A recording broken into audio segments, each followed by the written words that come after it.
So hello everyone, welcome back to the vlog. भाई आज का व्लॉग किसी राइड पे नहीं होगा। आज का व्लॉग एक इन्फॉर्मेशन दे रहा हूँ जो कि भाई बहुत ज़रूरी है। सामने अपनी खड़ी है ड्यूक 250 थर्ड जनरेशन। अब एक चीज़ बताता हूँ, वैसे तो जिस बंदों ने मेरे व्लॉग्स देखे हैं स्टार्टिंग से उनको पता होगा कि बाइक जब से मैंने लिया तब से इसमें क्या क्या प्रॉब्लम्स हैं जो मुझे फेस करनी पड़ी हैं।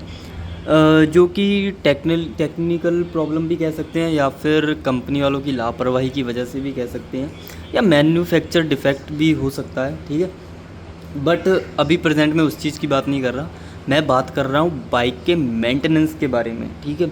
कुछ ऐसी चीज़ें अब जो कि आप लोग कभी ध्यान नहीं दे पाते हो, ठीक है, तो वो बताता हूँ। सबसे पहले फर्स्ट ऑफ ऑल जब आप अपनी बाइक की सर्विस करवाते हो तो सर्विस में ज़्यादातर लोग क्या करवाते हैं, अपनी बाइक का engine oil filter, air filter, ये चीज़ें चेंज करवाते हैं।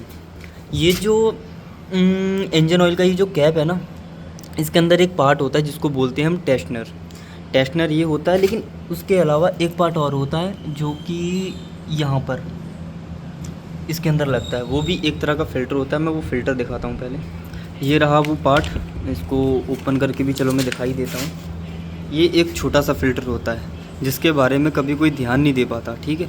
ये भी बहुत मोस्ट इम्पॉर्टेंट चीज़ है, इसको भी सर्विसिंग पे टाइम टू टाइम चेंज करवाना कंपलसरी है, क्योंकि इंजन में जो भी डस्ट होती है वो सबसे पहले इस फ़िल्टर में ऑयल फ़िल्टर होके फिर बाकी पार्ट्स में इंजन पे रिफाइंड होता है ऑयल, ठीक है। ये हो गई फर्स्ट चीज़। अब सेकंड चीज़ के ऊपर बात करते हैं।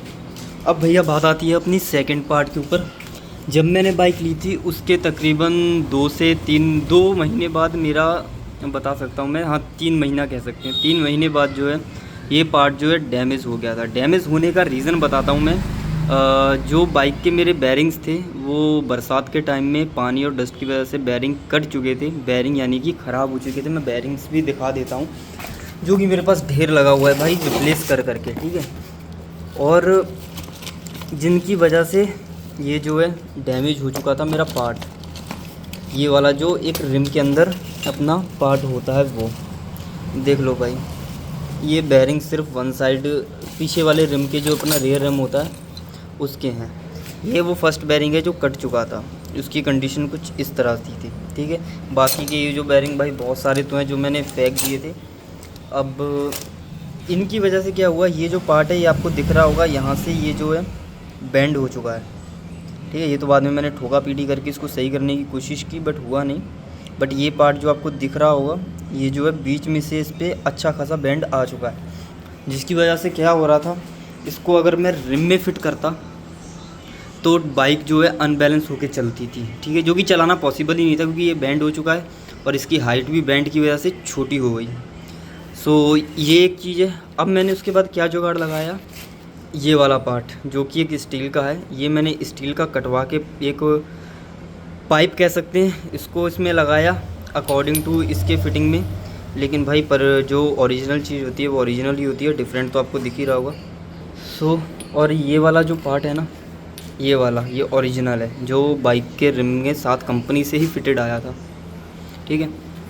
और इस पार्ट की एक खासियत बताऊं कि ये कंपनी में आफ्टर मार्केट कहीं पर भी आपको नहीं मिलता है। ये वाला पार्ट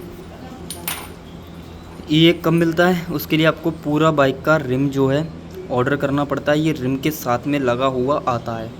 अब भाई एक 300-400 रुपये की चीज़ के चक्कर में एक इतना महंगा हज़ारों का रिम जो है वो ख़रीदना वर्थ इट नहीं है, क्योंकि वो तो वेस्ट गया। लेकिन भाई तुम्हारे ने जुगाड़ करके पूरे 1 साल और 3 महीने बाद फाइनली ये अचीव कर लिया है भाई, बड़ी जुगाड़ से। ये ओरिजिनल है KTM के रिम का ही और एकदम न्यू है, ठीक है। तो इसको करता हूँ। तो मेरे कहने का मतलब कुल यही है, अगर बाइक को टाइम टू टाइम चेक करते रहो, हर छोटी सी चीज़ से लेके बड़ी चीज़, खास करके तब जब आपको पता है कि आपके बाइक के पार्ट्स एक्सपेंसिव हैं और वो कॉस्टफुल ही हैं, काफ़ी महंगे हैं। सो मेंटेनेंस टाइम टू टाइम करो। अगर कोई प्रॉब्लम है भाई बाइक को खड़ी कर दो, बिल्कुल मत चलाओ, नहीं तो ऐसा अगर सीन हो जाएगा भाई मुझे पूछो 1 साल जो है मैंने बाइक कैसे चलाई है भाई, बहुत ज़्यादा जो है प्रॉब्लम आती है फिर इन छोटी मोटी चीज़ों की वजह से। तो फाइनली ये मिल गया है, अब इसको फिटिंग कर रहा हूँ मैं इसमें। अब तो ये ओरिजिनल पार्ट है सो आ ही जाएगा, ठीक है। और टाइम टू टाइम भाई कुल मिला के बात यही है कि अपनी बाइक को टाइम टू टाइम मेंटेनेंस करते रहो, वो बेस्ट रहेगा। नहीं तो भाई नुकसान ये छोटे मोटे भी काफ़ी आगे चल के काफ़ी हद तक बढ़ जाते हैं।